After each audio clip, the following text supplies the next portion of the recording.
নমস্কার শ্রোতা বন্ধুরা, আমি আবার এসেছি আমার আধ্যাত্মিক গল্পের ঝাঁপি নিয়ে। তুমি আছো। জয় বাগেশ্বর সরকার, জয় গুরু। আর রূপের বর্ণনা কি দেব? চাঁদের স্নিগ্ধতা, সূর্যের তেজ, দুটো মিলিয়ে যেন জ্যোতিচ্ছটা। যে তাকে দেখবে সেই মুগ্ধ হয়ে তাকিয়ে থাকবে। হাসি কি মধুর, দাঁতের পংক্তিগুলো যেন মুক্ত বসানো। আর চোখে যার দিকে একবার তাকাবে সেই প্রেমে পড়ে যাবে, এত অপূর্ব। তবুও ছোটবেলায় অনেকেই গরিব বলে একেবারেই পাত্তা দিত না। অবশ্যই নিজের আত্মীয় পরিজনেরা। একবার কি হয়েছে, ছোট বয়সের ছেলে মানুষই, পাড়ায় একজনের ঘরে ব্ল্যাক অ্যান্ড হোয়াইট টিভি এসেছে মহল্লাতে। বাবা দেখতে গেলেন, ঘরের এক কোণে বসে টিভি দেখছে। এরকম 2-3 দিন নিয়মিত যাওয়ার তারা, বাবা যেই ঘরে পা দিয়েছে পরের দিনে সঙ্গে সঙ্গে টিভিটা অফ করে দিয়েছে। বাবা একটু বসে থেকে বেরিয়ে চলে আসতেই তারা আবার টিভিটা চালিয়ে দিল। বাবা মনে খুব কষ্ট পেলেন। উনি বাড়িতে গেলেন না। জল পাস হওয়ার ড্রেন সেইখানেই উনি বসে থাকলেন কিছুক্ষণ। বসে বাড়িতে যেতেই মা ছেলের মুখ দেখেই আন্দাজ করলেন কিছু একটা হয়েছে। জিজ্ঞাসা করলেন, ধীরু, কি হয়েছে বেটা? বাবার নাম ধীরেন্দ্রকৃষ্ণ গর্গ। পরে অবশ্য পণ্ডিত ধীরেন্দ্রকৃষ্ণ শাস্ত্রী নামে পরিচিত হলেন, কিন্তু লোকে এক ডাকে চিনল বাগেশ্বর সরকার বলে। অগণিত মানুষ এই নামেই বাবাকে ডাকে। যাই হোক, মায়ের কথার জবাবে বললেন, মা, আমি নিজে টিভি কিনবো, তারপরে টিভি দেখব। সত্যি তিনি আর কোনো দিন তাদের বাড়ি টিভি দেখতে যাননি। একটু একটু করে পয়সা জমিয়ে একটা ব্ল্যাক অ্যান্ড হোয়াইট টিভি বাড়িতে কিনে এনে তারপরে টিভি দেখলেন। ছোট থেকেই মনে এত জেদ বড় হওয়ার। এইভাবেই দিন যায়। একদিন মাকে প্রশ্ন করলেন, মা, আমরা এত গরিব কেন? মা বললেন, যা, তোর ঠাকুরদা অর্থাৎ দাদাগুরু, ওনার কাছে যা, জিজ্ঞাসা কর। বাধ্য ছেলে 1 কিলোমিটার পায়ে হেঁটে দাদুর কাছে গেল, জানতে চাইল, আমাদের এত অভাব কেন দাদু? কেন আমরা খেতে পাই না? তুমি তো বালাজিকে নিয়ে পড়ে আছো, আমি তো তোমার নিজের নাতি, আমার বাবা তো তোমার ছেলে, তবে কেন আমাদের জন্য কিছু করো না? দাদু বললেন, এখন বাড়ি যা, রাতে আসিস। ছোট্ট ছেলেটা বাড়ি ফিরে গেল। রাত বাড়তেই একা, বর্ষার রাত, চারিদিকে ঘুটঘুটে অন্ধকার, চলল সীতারাম সীতারাম সীতারাম সীতারাম সীতারাম সীতারাম বলতে বলতে। গিয়ে দেখলো দাদু বসে আছে। দাদাজি বলে জোরে ডেকে দাদুর কাছে গেল। দাদু বললেন, যা, স্নান করে আয়।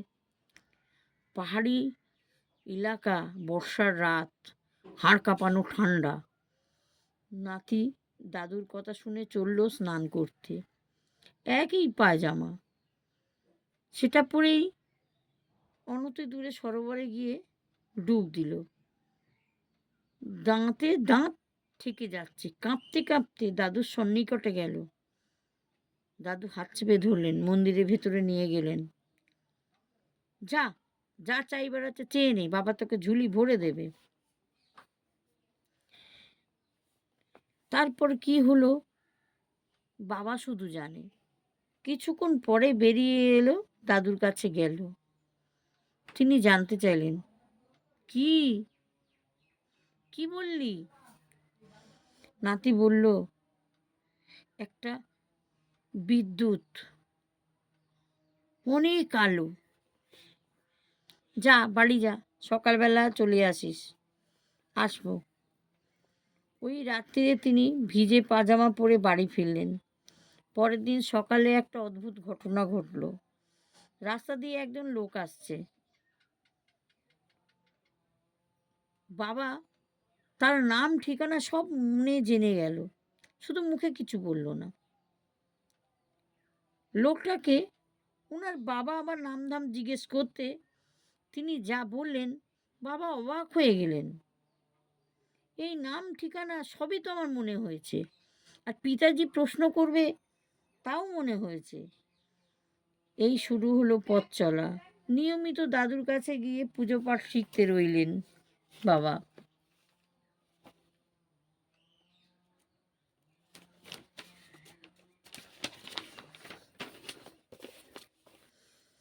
একবার কি হয়েছে, ছোটবেলায় বাবা একটা জংধরে পেরেকে পা তুলে দিয়েছিলেন।